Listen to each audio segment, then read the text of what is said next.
दोस्तों जल्दी से अपने चैनल और गुरु जी को सब्सक्राइब कर लें और इस घंटी पर क्लिक कर दें ताकि आपको पता चल जाए कि अपना इंग्लिश का पीरियड शुरू हो चुका है। हेलो स्टूडेंट्स, तो मैं आपका teacher assistant professor Harish Meena from government college Nadbai. तो आपको एक बार फिर वेलकम करता हूँ एक और लेक्चर में। तो बच्चों, आज हम लोग MSBU यूनिवर्सिटी में जो BA फर्स्ट ईयर है उसमें एक पोएम है द सनराइजिंग, उसको पढ़ेंगे। वैसे तो बहुत फेमस पोएम है the sun rising, written by John Donne. ये तो आपको लगभग सभी यूनिवर्सिटीज के सिलेबस में मिल जाएगी, इतनी पॉपुलर पोएम है। तो देखिए, जॉन डन जॉन डन कौन थे? जॉन डन एक एलिजाबेथन पोएट थे। कौन थे? एलिजाबेथन पोएट थे। एलिजाबेथन पोएट थे तो एलिजाबेथन पोएट मतलब आप बोल सकते हो वो पोएट या वो राइटर जो जो क्वीन एलिजाबेथ थी, यानी उसके टाइम पीरियड से बिलोंग करते हैं, यानी ऑलमोस्ट 1550s के बाद में बोल सकते हो, और लगभग 1601 तक ऐसे कुछ टाइम पीरियड था इनका मोटा मोटा। तो इस टाइम पीरियड में जो फॉल करते हैं उनको हम एलिजाबेथन राइटर्स बोलते हैं। तो ये भी इसी राइटर मतलब इसी टाइम पीरियड को बिलोंग करते हैं मोस्टली। वैसे तो ये जीवित कब रहे थे? ये 1631 तक जीवित रहे थे, जन्म हुआ था 1572। तो ये एलिजाबेथन भी है और पोस्ट एलिजाबेथन में भी काउंट होते हैं, है ना, इनकी राइटिंग दोनों जगह। अब ऐसा है कि जॉन डन जाने जाते हैं अपनी लव पोएम्स के लिए, ठीक है, अपनी रिलीजियस पोएम के लिए, ठीक है, अपनी सेक्सुअल पोएम्स के लिए भी। Fine, love poem sexual poems हम लगभग सेम मान सकते हैं, एक ही पार्ट में, एक ही चीज का हिस्सा मान सकते हो, और रिलीजियस पोएम्स हैं। साथ में अपनी मेटाफिजिकल कंसीट्स के लिए। किसके लिए? Metaphysical conceits. मेटाफिजिकल कंसीट्स क्या होती हैं? देखो, मैं बताऊं, मेटाफिजिकल कंसीट्स ऐसा है कि एक मेटाफर है, वो मेटाफर को थोड़ा सा बड़ा बना दिया है। मतलब एक तो मेटाफर इस्तेमाल हुआ है सिर्फ एक ही लाइन में, ठीक है, एक मेटाफर लगभग लगभग पूरी पोएम में चल रहा है, वो थीम पूरी पोएम में यूज हो रही है, या फिर एक पूरे स्टेंजा में इस्तेमाल हो रहा है, तो उसे बोलते हैं एक्सटेंडेड मेटाफर, यानी मेटाफर थोड़ा सा एक्सटेंड कर दिया है, ठीक है। तो मतलब सॉरी मेटाफिजिकल कंसीट एक्चुअल में एक एक्सटेंडेड मेटाफर होता है, और बेसिकली दो सेपरेट आइडियाज, मतलब दो ऐसे आइडियाज बोल सकते हो आप, या फिर दो ऐसी चीजें बोल सकते हो जिनकी आप तुलना नहीं कर सकते हो। मतलब एक नॉर्मल वे में आप उनकी तुलना कर ही नहीं सकते, आपको लगेगा कि इनमें क्या कंपैरिजन करें, तो बिल्कुल डिफरेंट चीजें हैं ना। तो वैसे दो आइडियाज को वो कंपेयर करके मर्ज कर देते थे इमेजरी के द्वारा। इमेजरी यूज करके उन आइडियाज को मर्ज कर देते थे, उनमें भी सिमिलैरिटी ढूंढ लेते थे। उदाहरण के तौर पे मैं बोल सकता हूँ आपको, उनकी पोएम है अ वैलिडिक्शन फॉरबिडिंग मॉर्निंग। उसमें वो क्या करते हैं, वो दो लवर्स हैं, दो लवर्स क्या होते हैं, अलग हो जाते हैं, जुदा हो जाते हैं। दो लवर्स की जुदाई को वो किससे कंपेयर करते हैं? एक कंपस, कंपस की दो सुइयां, कंपस की दो सुइयां जिस तरह से अलग हो जाएं, यानी जुदा हो जाएं, उस तरीके से वो उनको कंपेयर कर रहे हैं लवर्स की जुदाई से। तो इस तरीके से मतलब दो, अब कौन बोलेगा कंपस लवर्स, इनको कहां से तुलना करोगे? कोई तुलना नहीं हो सकती। परंतु नहीं, वो उनको इस तरह से यूज करते थे, इमेजरी इस तरह से इस्तेमाल करते थे कि उनमें भी एक कॉमन चीज फाइंड कर लेते थे। तो इस टेक्निक को बोलते हैं मेटाफिजिकल कंसीट, ठीक है। ऐसा उन्होंने और भी द कैनोनाइजेशन में भी इस्तेमाल किया है ना, फ्ली में भी इस्तेमाल किया है, कई सारी पोएम्स में ऐसा इस्तेमाल किया गया उनके द्वारा, और वो ये करते रहते थे मेटाफिजिकल कंसीट का इस्तेमाल। तो आज हम जो पोएम पढ़ने वाले हैं द सनराइजिंग, ये एक्चुअल में सॉन्ग्स एंड सॉनेट्स करके, क्या है, सॉन्ग्स एंड सॉनेट्स करके उनका एक बोल सकते हैं पोएट्री कलेक्शन है, जो आया था पोस्टमसली, यानी कि मृत्यु पर्यंत, यानी उनके मर जाने के बाद में आया था कुछ समथिंग 1633 के समथिंग, है ना। आप चेक कर लेना, क्रॉस चेक कर लेना, एग्जैक्टली याद नहीं, बस 1633 के समथिंग आया था। तो सॉन्ग्स एंड सॉनेट्स में ये पहली बार आई थी पोएम द सनराइजिंग, और ये उनकी डेथ के बाद में पब्लिश हुआ था, ठीक है। तो बच्चों, अभी हम लोग फिर सीधा किस पे आते हैं? पोएम पे आते हैं, वरना हम जॉन डन में खो जाएंगे तो देखो, हम पोएम पढ़ रहे हैं कि the busy old fool unruly sun. अच्छा, एक चीज और, इनकी जो पोइट्री होती थी ना, पोइट्री में मैंने बताया कि आपको मिल जाएंगे मेटाफिजिकल कंसीट्स वगैरह मिल जाएंगे, साथ में मेटाफर्स तो होते ही हैं, आयरनीज मिलेंगी, पैराडॉक्सेस मिलेंगे, एब्रप्ट स्टार्टिंग मिलेगी। क्या? एब्रप्ट स्टार्टिंग या फिर सडन स्टार्टिंग। अचानक ऐसी जगह शुरुआत करेंगे कि आपको लगेगा यार ये बिना सिर पैर के कहां से शुरू कर दी पोएम एकदम। तो देखो, बिजी ओल्ड फूड अनरूली सन, सीधा सट्टी मतलब सूरज को गाली दे रहा है कि ओ बूढ़े मूर्ख आदमी, व्यस्त रहने वाले, बिजी ओल्ड फूल, यानी कि वो बूढ़े व्यक्ति, वो व्यस्त रहने वाले बूढ़े व्यक्ति, अनरूली सन, बदतमीज सूरज, अनरूली सन, बदतमीज सूरज। तो सीधे से सोचते हैं कि क्या है यार, स्टार्टिंग में ही ये सूरज को बिना मतलब गाली दे रहा है क्या ये। इसको बोलते हैं सडन स्टार्टिंग, अचानक शुरू कर दिया एकदम, मतलब कोई बेस नहीं, कुछ नहीं, सीधा डायरेक्ट पॉइंट पे आ गए हैं। मतलब बीच में कहीं कहानी इसमें शुरुआत शुरुआत कर दी उन्होंने, बीच में कहीं स्टार्टिंग, स्टार्टिंग ही बीच से हुई है, ये बोल सकते हो आप। अचानक ही सूरज को गाली देते हुए मिल रहे हैं, अभी रीजन पता चलेगा आगे कि क्यों दे रहे हैं गाली। तो ठीक है, वो बोल रहे बिजी ओल्ड फूल अनरूली सन, कि तुम बूढ़े मूर्ख व्यक्ति कौन, और बिजी रहने वाले कौन, सूरज, सन। तो एक तरह सन का क्या कर दिया है, पर्सोनिफिकेशन, व्यक्तिकरण हो गया ना उसका, मानवीकरण, व्यक्तिकरण, पर्सोनिफिकेशन हो गया। वाई डज यू दस through Windows and through curtains call on us. अब देखो यहाँ कारण पता चला कि वो क्यों गाली दे रहा है सूरज को, कि वाई डज यू दस, ये DOST, डज, डज या डू, जो पढ़ना चाहो पढ़ लो, पहले मैं ओनली डू यू हुआ करता था, डज तो बाद में आया वैसे।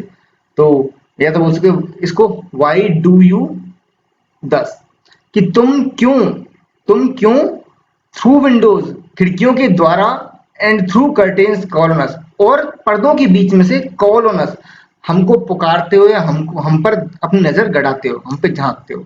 यानी उस सूरज से इस बात से खफा है, बोल रहा है कि तुम चुपचाप बिना पूछे ही खिड़की और पर्दों के बीच में से क्यों हम पे झांकते हो, क्यों तुम झांकते हो, क्यों हमको पुकारते हो, उत्तर से क्यों हमको जगाते हो, बोल सकते हो। Must to thy motion lover season run, क्या तुम्हारे, यानी यानी तुम्हारे चलाए गए सीजन, सीजन कौन थे, ऋतु। अब ऋतु कैसे चलती है, एक तरह से बोल सकते हैं ना, पृथ्वी सूरज के चक्कर काटती है तब ऋतुएं बदलती हैं। तो बोलते क्या तुम्हारे द्वारा चलाई गई इन ऋतुओं के हिसाब से क्या लवर्स का जो प्यार करने का मौसम है वो चलेगा क्या, मतलब तुम्हारे जो नियम कानून है, तुम्हारे कायदे हैं, कि इसके हिसाब से हम चलेंगे। Saucy pedantic wretch. तो अब देखो फिर से गाली दे रहा है, गाली किस दे रहा है, सॉसी, सॉसी का मतलब होता है मतलब ऐसा व्यक्ति जो दूसरे की प्राइवेसी में दखल दे, है ना, यानी गुस्ताख, गुस्ताख, पेडेंटिक, पेडेंटिक मतलब जो थोड़ा ज्ञानी व्यक्ति हो और चीजों की डिटेल में जाता हो, हर छोटी छोटी चीज में नुक्स निकालता हो, मतलब उसको बहुत ही डिटेल में चीजें अप्लाई करना पसंद है, वो रूल्स एंड रेगुलेशंस पूरी डिटेल में फॉलो करता है। तो सूरज, क्योंकि सूरज एक तो बूढ़ा व्यक्ति, ज्ञानी व्यक्ति था, परंतु उसका नियम कानून क्या है, सुबह हो गई है उठ जाओ, शाम हो गई है सो जाओ, मतलब एक तरह सूरज उग गया इसका मतलब सब उठ जाओ। तो वो अपने नियम कानून एक तरह से इनकी नजरों में झाड़ रहा है कि भाई तुम ऊपर आ गए हो, तुम उग गए हो, इसका मतलब हम भी जग जाए क्या अब। तो सॉसी पेडेंटिक रैच मतलब राक्षस, कि तुम सॉसी पेडेंटिक रैच, गो चाइल्ड, जाओ जाके फटकारो, किसको फटकारो, लेट स्कूल बॉयज, वो जो बच्चे लेट हो गए ना स्कूल जाने में, उनको जगाओ, हमको क्यों परेशान कर रहे हो, we are lovers, we are not bound by your rules, हम तुम्हारे नियम कानूनों से नहीं बंधे हुए हैं, हम लवर्स हैं, हमारा टाइम हमारे हिसाब से चलेगा। जाओ, फटकारना है, जगाना है तो किसको जगाओ, बच्चों को जगाओ जिनको स्कूल जाना है, एंड द सौर प्रेटेंसेस, और खास तौर पे उन नालायक बदतमीज प्रेटेंसेस, मतलब कौन होते हैं, अप्रेंटिसेस, जो अप्रेंटिसेस नहीं होते, कि जो कि एक तरीके से एक बोल सकते हो आप आजकल वैसे बोल सकते हो आप कि आपने ट्रेनिंग लेने के लिए कोई फैक्ट्री में काम कर रहे हो, तो आप कुछ समय के लिए 2-3 महीने के लिए वहाँ ट्रेनिंग ले रहे हो, तो आपको सर्टिफिकेट मिल जाता है उसका, तो अप्रेंटिस होता है ना, वहाँ पे काम करते हैं, सीखते हैं एक तरीके से। तो बोलो तुम उन अप्रेंटिस को जाके फटकारो ना, उनको, वो जो बदतमीज जो कहीं नहीं नालायक घर बैठे हैं, उनको जाके जगाओ। Go tell court huntsman that the king will ride, अरे जाके जो कोर्ट हंट्समैन, यानी कि जो दरबार के जो शिकारी व्यक्ति हैं, मतलब जो राजा के साथ में शिकार पे जाते हैं, जो लोग राजा के साथ पे शिकार पे जाते हैं, साथ में हंट्समैन, उनको जाके बोलो ना कि दैट किंग विल राइड, कि राजा शिकार पे जाने वाले हैं, तो साथ में चलो उठो, उनको जाके जगाओ। हमको क्यों परेशान कर रहे हो भाई, स्कूल बॉयज को जगाओ, अप्रेंटिसेस को जगाओ, हंट्समैन को जगाओ, हमको मत जगाओ, हमको सोने दो, है ना। The call country ants to harvest offices. अब देखो कॉल कंट्री, का और का, इसमें इसमें क्या का रिपीटेशन हो रहा है, क्या क्या है, एक कॉन्सोनेंट है, कॉल कंट्री, का साउंड का रिपीटेशन हो रहा है, परंतु तुरंत बाद में क्या आ रहा है, वॉवल आ रहा है, ए वॉवल और ओ वॉवल, वॉवल चेंज हो रहा है। तो जब इस तरह से कॉन्सोनेंट स्टार्टिंग में आए, यानी व्यंजन साउंड स्टार्टिंग में आए शब्दों के, परंतु उसकी तुरंत बाद जो वॉवल आ रहा है वो चेंज हो जाए, तो इसको हम बोलते हैं कॉन्सोनेंस। क्या बोलते हैं, कॉन्सोनेंस बोलते हैं इसको, एलिट्रेशन नहीं बोलते हैं, ठीक है। तो call country ants, country ants. अब बताओ गांव की चींटियां कौन होती हैं, चींटियों की क्या विशेषता होती है, पहले बताओ, बहुत मेहनती होती है, क्या होती है, बहुत ज्यादा मेहनती होती है। तो गांव में कौन होता है मेहनती? किसान। Call country ants to harvest offices. कि भाई कंट्री आंट्स जो है ना, यानी कि चींटियां जो है ना, उनको जगाओ कि भाई खेतों में जाके काम करना है। हमको क्यों जगा रहे हो? उनको जगाओ। वो एक एक करके दिखा रहा है, एक एक करके बता रहे हैं कि उसको जगाओ, जिनको काम है उनको जगाओ, हमको क्यों जगा रहे हो? तो यहाँ कंट्री आंट जो इस्तेमाल हुआ है ना, ये मेटाफर भी है। किसके लिए? किसानों के लिए मेटाफर इस्तेमाल हुआ है, ठीक है। Love all alike, no season knows nor clime. देखो, अब बोल रहा है कि जो प्रेम है ना, प्यार, वो एक जैसा रहता है, उसका कोई ऋतु नहीं होता, है ना, ना कोई मौसम होता है, कुछ नहीं होता। प्यार कोई ऋतु नहीं जानता, कोई मौसम नहीं जानता, कोई जलवायु नहीं जानता। प्यार तो एक तरह से साल भर चलता है, कहने का मतलब है उसका कोई टाइम नहीं है, कभी भी स्टार्ट हो सकता है। नॉर आर्ट, ना वो घंटे जानता है, ना दिन जानता है, ना महीने जानता है। Which are the rags of time, ये जो कह सकते हो रैक्स ऑफ टाइम, मतलब रैक्स मतलब चिथड़े, समय के जो ये चिथड़े हैं, जो समय को जो इंडिकेट करते हैं, कौन सी चीजें? ऋतुएं हो गई, दिन हो गए, घंटे हो गए, मंथ हो गए, ये सब टाइम को इंडिकेट करते हैं। ये सब चीजें आएंगी चली जाएंगी, टाइम बीत जाएगा, बट प्यार टाइम से बंधा हुआ नहीं है। तो देखो, स्टार्टिंग का स्टैंजा है ना, उसमें पूरा एक बनाया है उसने, स्टार्ट एब्रप्ट स्टार्टिंग करी और फिर समझाया कि किस तरीके से, कि वो किस तरह चिढ़ गया सूरज से, भाई तुम हमको क्यों जगा रहे हो? जगाना तो इन लोगों को जगाओ ना, हम कोई टाइम से बंधे नहीं हुए तेरे, समझ गया? इस तरह से वो, एक तरह से लैंग्वेज भी उसने ऐसी रखी है, कुछ झाड़ दे जैसे बच्चे को झाड़ देते हैं ना, उस तरह से वो सूरज को झाड़ रहा है। Thy beams so reverend and strong, why should you think. देखो, तुम्हारी बीम्स, तुम्हारी जो ये किरणें है ना, सो रेवरेंट एंड स्ट्रॉन्ग, वो बहुत पूजनीय है, एंड स्ट्रॉन्ग, और मजबूत है। व्हाई शुड यू थिंक, तुम्हें ऐसा क्यों लगता है? तुम्हें ऐसा क्यों लगता है कि तुम्हारी किरणें बहुत मजबूत हैं, बहुत पूजनीय हैं? I could eclipse and cloud them with a wink. मैं इन सबकी सब किरणों को, सबकी सब किरणों को क्या कर सकता हूं मैं? आई कुड इक्लिप्स, उनको बंद कर दूंगा, and cloud them with a wink, एक बार में सारी किरणों को अंधकार में बदल दूंगा। यानी कैसे? एक विंक, पल के झपका दूंगा, मुझे दिखाई नहीं दी किरणें क्या है। मजाक हो गया ना? मतलब हो रहा है कि मैं पल के झपका के तुम्हारी सारी किरणों को एक तरह से बुझा सकता हूँ, उनको गायब कर सकता हूँ। But that I would not lose her sight so long, पर तुम ऐसा करूंगा नहीं। I would not do that, why? क्योंकि इतनी भी देर के लिए मैं उससे अपनी नजरें नहीं हटा सकता।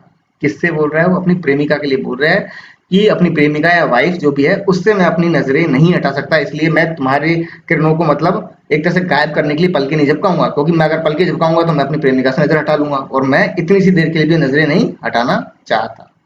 वैसे ये है exaggeration. What is it? It's exaggeration. बढ़ा चढ़ा के चीजों को बता रहे हैं, अतिशयोक्ति। यहाँ पर एग्जेजरेशन इस्तेमाल हुआ है, ठीक है। क्या हुआ है? एग्जेजरेशन, है ना। इसको और क्या बोलते हैं हम? हाइपरबली, हाइपरबली भी बोलते हैं, ठीक है। बड़ा चढ़ा के अतिशयोक्ति। If her eyes have not blinded thine, look in tomorrow late tell me. अब बोल रहा है कि अगर मेरी प्रेमिका की आंखें इतनी चमकदार हैं, उसने अगर तुम्हें चौंधिया नहीं दिया है, यानी तुम हमारे कमरे की तरफ झांक रहे हो, तुमने मेरी प्रेमिका को देख लिया है, तो एक तरीके से अगर तुम्हें उसकी खूबसूरती ने, उसकी आंखों की चमक ने अगर तुम्हें तुम्हारी आंखें ना चौंधिया दी हों, तो कल बताना मुझे। Look and tomorrow late tell me, कल शाम तक मुझे बताना कि whether both the Indias of spice and mine be where you left them or lie here with me. कि जो दोनों इंडिया हैं, कौन से दो इंडिया? देखो, दो इंडिया है, ईस्ट इंडिया और वेस्ट इंडिया। ये एक्चुअल में इसको बोलेंगे हम ईस्ट इंडीज और वेस्ट इंडीज। ईस्ट इंडीज कौन है? इंडिया, अपना इंडिया। और वेस्ट इंडीज कौन है? जो वेस्ट इंडीज है, यूएसए के उधर, ठीक है। तो अब ईस्ट इंडिया जाना जाता है स्पाइसेस, मसालों के लिए, ठीक है, और वेस्ट इंडिया गोल्ड के लिए, या फिर कुछ गहने मतलब ये प्रेशियस जेम्स के लिए, गोल्ड वगैरह इनके लिए। तो ये बता रहा है कि अगर तुम्हारी आंखें चौंधिया नहीं गई हो, मेरी प्रेमिका की आंखों की चमक देख के, खूबसूरती देख के अगर तुम्हारी आंखें चौंधिया नहीं गई हो, तो बताना कि जो दोनों इंडिया है, एक तो स्पाइस के लिए जाना जाता है, दूसरा माइन यानी खदान। किसकी खदान? सोने चांदी की खदान, है ना। इनकी खदानों के लिए जो जाने जाते हैं दोनों इंडीज, इन इंडियाज में, मतलब जहां तुमने आज उनको छोड़ा है, तुम आज दुनिया के चक्कर काट के आए हो, तुमने देखा होगा ये कहाँ कहाँ है। तो वेयर यू लेफ्ट देम, कि जहां तुमने इनको छोड़ा था, जहां तुमने देखा था लास्ट टाइम, और लाई हेयर विद मी, वो वहीं पर मिलेंगे कल तुम्हें, या फिर वो सबके सब हमारे कमरे में हमारे साथ हैं। तो देखो वही बोलना चाह रहा है बेसिकली। अब देखो आगे पता चल जाएगा आपको कि तुम मुझे बताना कि आज तुम जहां जहां वो इंडिया देख के आए हो ना, दोनों इंडिया, वो वहीं पर मिलेंगे कल तुम्हें, या फिर वो कल तुम झांकोगे कि वो हमारे कमरे में स्थित हैं, यहाँ पर आ गए हैं वो। बताना हमको। Ask for those Kings whom you saw yesterday, उन राजाओं से पूछना जिनको कल तुमने देखा था। And you shall here all here in one bed ले, और तुम पाओगे कि तुम्हें वो राजा मिलेंगे नहीं, सबके सब राजा कहाँ स्थित हैं, यहीं एक ही बेड पर, इस एक ही कमरे के अंदर। पूरी थीम समझ में आ रही है? वो मतलब बता रहा है पूरा संसार है ना, वो लवर्स के कमरे के अंदर ही समाहित है, इस छोटी सी जगह में ही सारा संसार है। वो जो तुम इंडियाज देख के आओ, इंडिया भी तुम्हें यहाँ नजर आ जाएंगे, और वो राजा महाराजा तुमने कल देखे थे वो भी तुम्हें सब यहीं नजर आ जाएंगे, सबके सब यहीं नजर आ जाएंगे। एक तरीके से माइक्रोकॉस्म हो गया ये, छोटी सी जगह जिसमें पूरा एक संसार समाया हुआ है। ठीक है। She is all states and all princess, अपनी प्रेमिका के लिए बोल रहा है यही सारे साम्राज्य है, मेरी प्रेमिका की सुंदरता ऐसी है कि सारे साम्राज्यों के बराबर यही है। ऑल प्रिंसेस, सारे राजकुमार राजकुमारियां सब यही है, यही है। आई नथिंग एल्स इज, और कहने का मतलब है इसके सिवा कुछ भी नहीं है। मैं यहाँ हूँ, मेरी प्रेमिका यहाँ है, हमारा प्यार यहाँ है, इस दुनिया में कोई राज्य, कोई प्रिंसेस, कोई प्रिंस, कहीं कोई कुछ नहीं है, सबके सब यही है।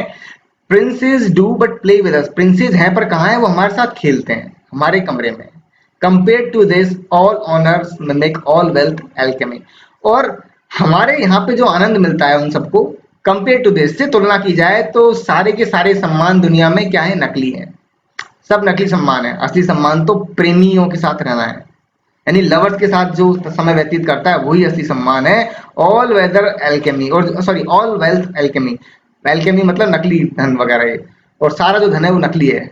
असली धन क्या है, असली सोना जेवरात जो भी धन है वो सब लव है, प्रेमी प्रेमियों के साथ में, लवर्स के साथ में। Whatever wealth there in the world is with the lovers, वो लवर्स के साथ में है वो वेल्थ।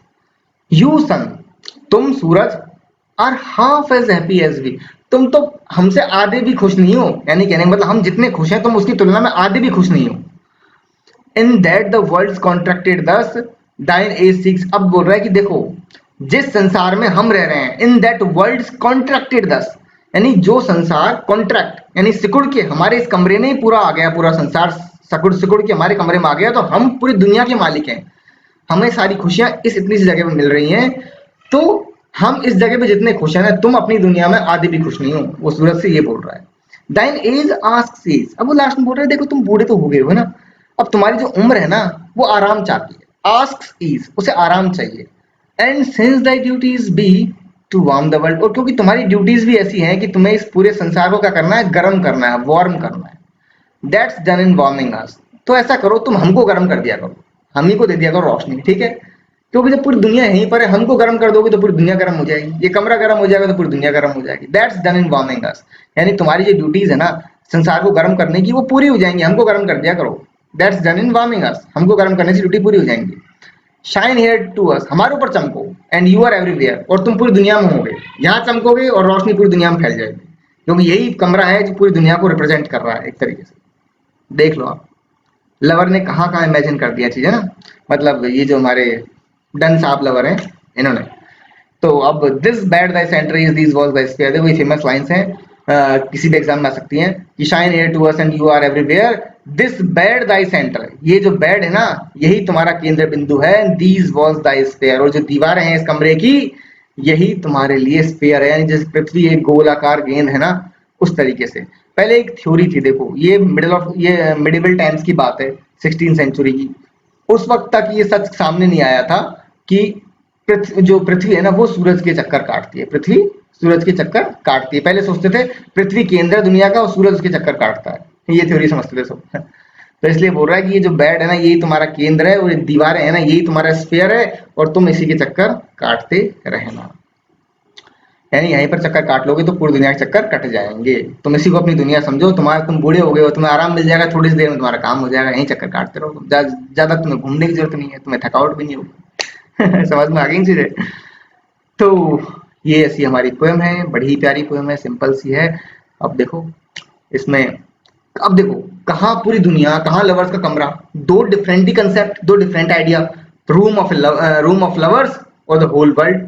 सूरज उनको रोशनी दे रहा है, मतलब पूरे संसार में चक्कर काट रहा है ऐसा दिखा रहे हैं, है ना?